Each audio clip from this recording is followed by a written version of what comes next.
Hey guys, it's Dr. Poesny. So I wanted to just talk about something that I hear quite often from my patients, which is what do I do when I get a cold or a virus? I actually recently came down with a little bit of a cold myself. My son brought it home from preschool, which is a common occurrence, unfortunately.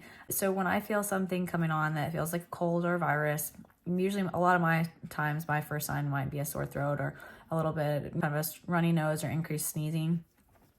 And so I end up going and grabbing some elderberry. I personally like Zarbee's, which is little gummies, but it comes in syrups, and I think there might even be capsules or other forms of it at the store too. So I always start that at the first sign, because if you can get that on board early, often that will decrease the severity of your symptoms and also how long it may last.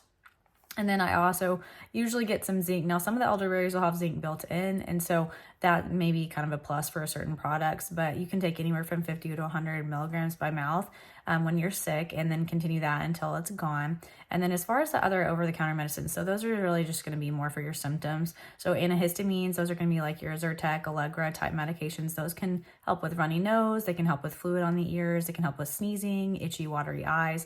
The decongestants are going to be more for your nasal congestion. Kind of like when your nose feels all stuffy, those are, for that symptom. Specifically, I would be careful if you've got high blood pressure, because that can raise that. So you want to avoid the decongestants in that scenario.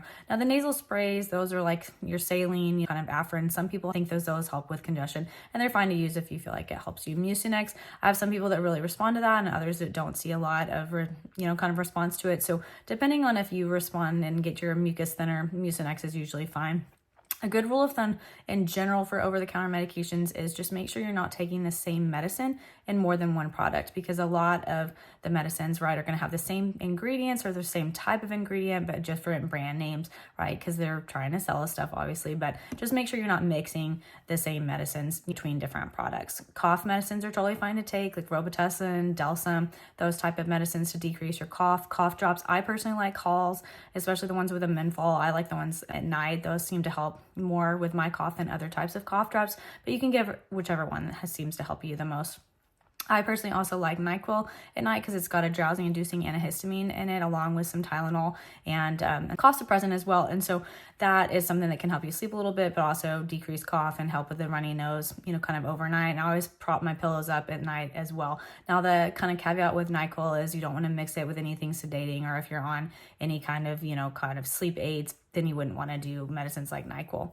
But also, on top of all the over-the-counter medicines, good hydration via water, and trying to get as much good rest as you can, because that'll help your body heal. And it's typical, right, for viruses like colds, flu, COVID to last at least 7 to 10 days. Those main symptoms, but then cough can linger 2 weeks, and honestly, even up to 6 weeks or more after a virus, but it typically gets better over time. All right, I hope you guys can stay well out there, and let me know if you have any more questions. Thanks so much. Bye.